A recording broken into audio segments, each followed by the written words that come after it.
In this video, let's take a look at this car, which is more than 70 centimeters long. It's the racing car of Zhou, the first Chinese Formula 1 driver in history. This is the Sauber C44 newly released by CaDA in 2025.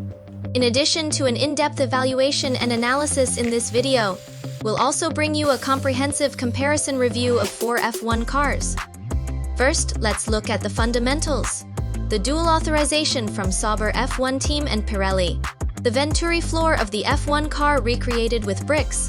Printed tire wheels, slick tires, and also narrower in the front and wider in the rear. A super flagship assembly manual with color pictures on the opening 19 pages.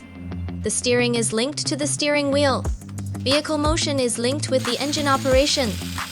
And there is a DRS rear wing linkage. A large number of newly molded Technic panel parts. 2 optional exterior parts numbered 24 and 77. The front and rear tie rod suspensions that don't quite replicate those of the prototype car. In this video, let's start with the finished products and compare these 4 F1 models released in recent years. Then the other 3 include LEGO 42141 McLaren F1, LEGO 42171 Mercedes-Benz F1 and CaDA's Alfa Romeo C42 released earlier. First, in terms of size, the lengths of the 4 F1 models are 65, 66, 64, and 70 centimeters respectively, and their weights are 1.3, 1.7, 1.4, and 2.1 kilograms respectively. Whether in terms of length or size, CaDA's latest C44 is the largest among them. The number of parts has also reached over 2,500. Compared with the 1361 parts of LEGO for 2207 Ferrari F1, which will be released later this year, it is a full 88% more. So although on the surface the set levels seem the same, in reality, CaDA's C44 is clearly in a superior class. For the front wing section, all 4 sets have replicated the multi-layer winglets of the prototype car. Among them, the 2 LEGO sets only replicate 3-layer winglets, while the 2 CaDA sets replicate 4-layer winglets. Especially this C44, by applying new concave surface Technic panels, the overall curve shown by the front wing becomes more accurate. As for the end plates on both sides of the front wing, the C44 also uses new flat Technic panels to be assembled. For the front nose section, aside from the front nose tip curve of the LEGO 42171 Mercedes F1 not being very well replicated, the other 3 sets perform quite well. Next comes the front wheels. All 4 vehicles have replicated the vanes above the front wheels. However, when it comes to wheels, it's obvious that CaDA does a better job. Although compared with the 42141, the 42171 replaced the bat-shaped tires with new slick tires. It still fails to replicate the key F1 feature of narrower front tires and wider rear tires. The 2 CaDA models not only feature slick tires that are narrower at the front and wider at the rear, but these tires are also printed parts. What's more, they have even obtained authorization from Pirelli. Moving further back, we come to the halo system of the F1 car.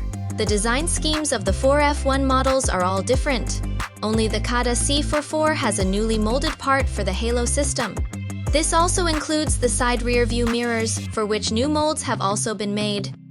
Next comes the middle and rear part of the car body. Relatively speaking, the 2 F1 models from CaDA are more figurative in design.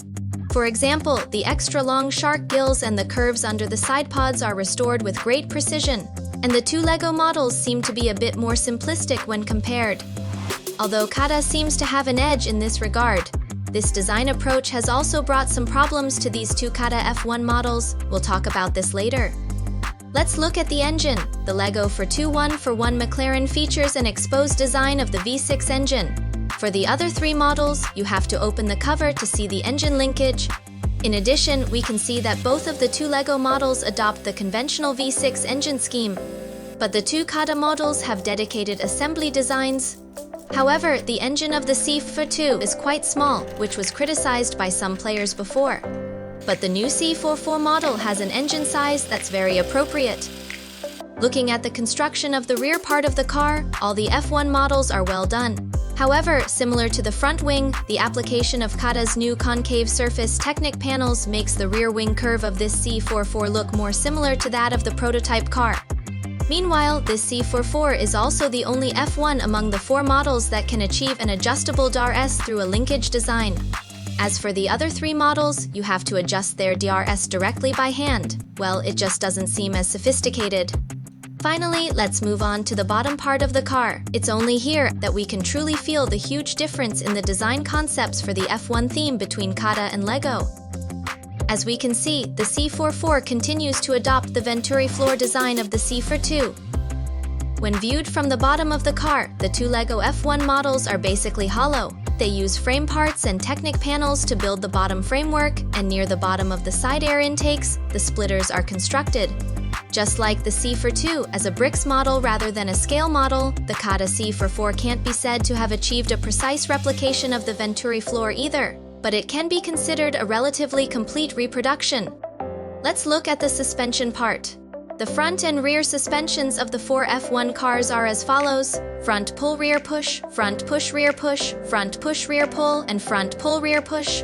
When it comes to these four brick models, two of them have incorrect suspension setups, and the C44 is one of them.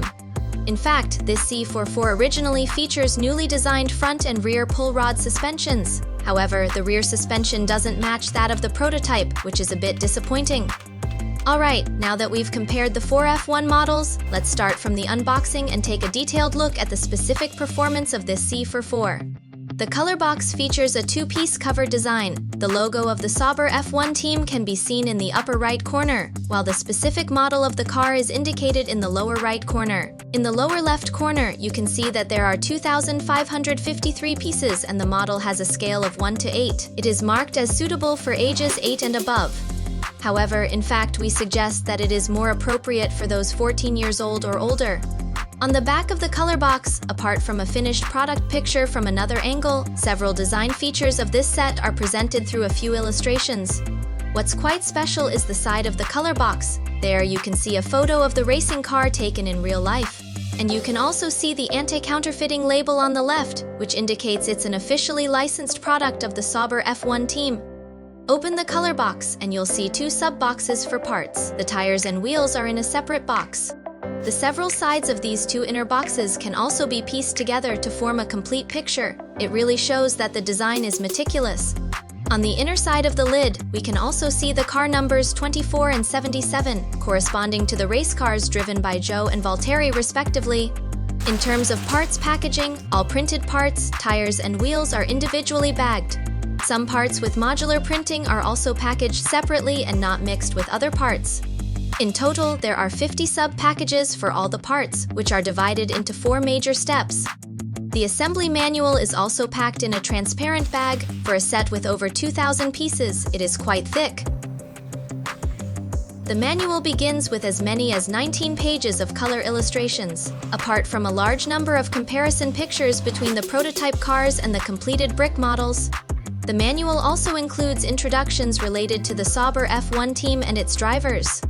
The entire assembly process is divided into 1,019 steps, with an average of only 2.5 parts per step. It features a very detailed step-by-step design.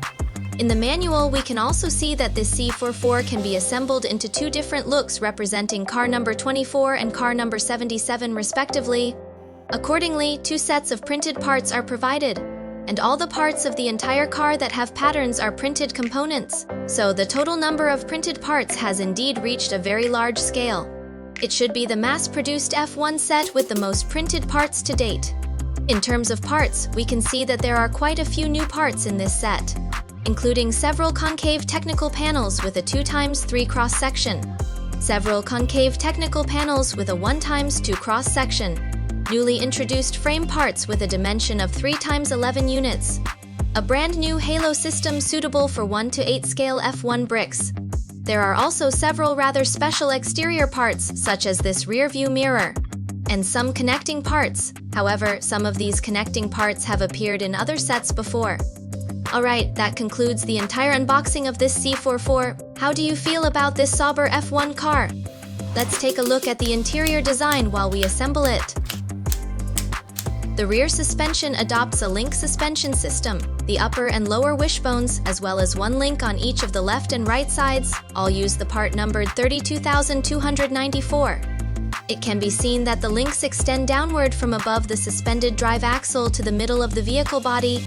through L-shaped rocker arm parts and other related structures. They are ultimately connected to two small-sized rigid shock absorbers on each of the left and right sides. After testing, the function is normal. As we can see, this is a brand new design for the link suspension. What's particularly notable is that when the L-shaped rocker arm moves, it actuates two shock-absorbing parts on each side via one carbon axle on the left and one on the right. Now let's look at the power section. The engine power is transferred through the axle interface at the front. After passing through two universal joints and the differential in between, it is then transmitted to both the left and right sides. The design of the V6 engine is quite special. Here we can see the newly designed crankshaft structure. The length of the entire cylinder is 5 units, making it an engine design with a relatively moderate size. Let's look at the V-shaped angle of the cylinders on both sides. Instead of using the previously common assembly techniques, the designer first constructed a trapezoidal structure with connecting parts. Then, two parts were used to further secure the trapezoidal structure, ultimately creating a V-shaped cylinder angle of 120 degrees.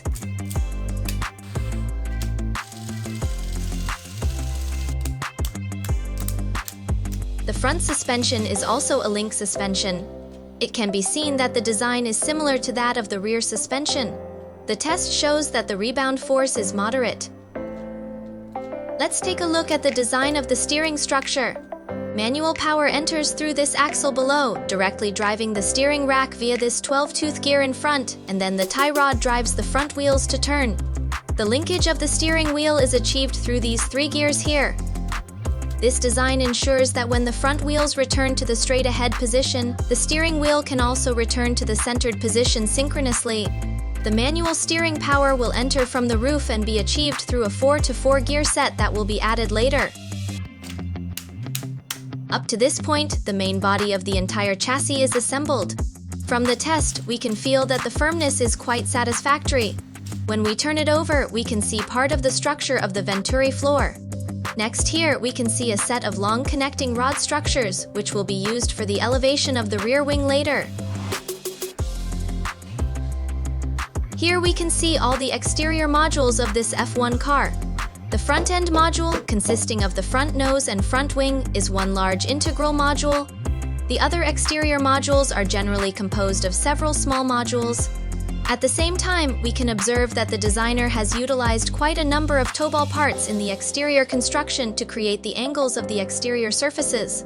The advantage of this assembly method is that it offers more flexibility in creating angles, but the angle fixation is relatively less stable. And here we can also see the creation of complex angles for the multi-layer blades of the entire front wing. Again, quite a number of toe-ball parts are used. In the rear wing module, we can see part of the DAR-S structure. And in the roof module, we can also see part of the structure for the manual steering power. So finally, it's about completing the construction and assembly of all these exterior modules. At the finished product stage, let's focus on the functions and the firmness here. Vehicle driving is linked to the engine. Steering is linked to the steering wheel. DAR-S is linked to the rear wing. Rebound of front and rear suspensions. After testing these basic functions, everything is in order, the linkages are smooth, even the steering wheel can return to the centered position simultaneously with the front wheels. The disassembly of the entire roof cover is relatively convenient. As you can see, it is divided into 2 modules, the front and the rear. In terms of firmness, first of all, most of the exterior modules are fixed at multiple points. But the fixation of some exterior modules feels a bit too soft. This is especially true for the front wing part, which means this F1 car can basically not be lifted by holding the front end, and if you lift it from the middle, it feels quite sturdy. There is absolutely no problem lifting it from the sides too.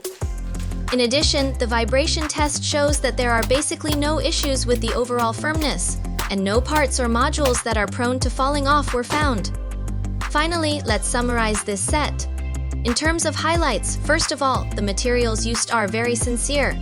There are a large number of printed parts, as well as a great many newly developed systematic Technic panel parts that feature high reusability. and an assembly manual that contains 19 pages of color illustrations at the beginning. In addition, there are newly designed pull rod suspension and V6 engine solutions. The DRS rear wing linkage function applied for the first time in mass-produced F1 cars. And there is also the Venturi floor, which has been a standard feature since the C42 set. These can be regarded as several highlights in the design aspect. At last, there is official licensing, along with a highly impressive degree of appearance replication. But apart from these highlights, this C44 actually has quite a few issues.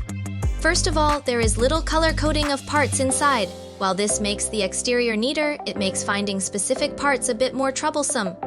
Moreover, although the steps in the manual are relatively detailed, there are some individual steps that are not very easy to operate. For example, when installing the suspension drive axle modules on both sides of the rear suspension, it is not easy to install. Also, the exterior modules on the upper part of the side pods on both sides are a bit tricky to install too. And the tires and wheels are a bit cumbersome to install as well. Since the pins aren't visible on the outer surface, it adds to the difficulty. So overall, assembling this set does require a certain level of practical ability. Okay, that's all for this review. If there are any other sets you'd like to see, just leave a comment for us.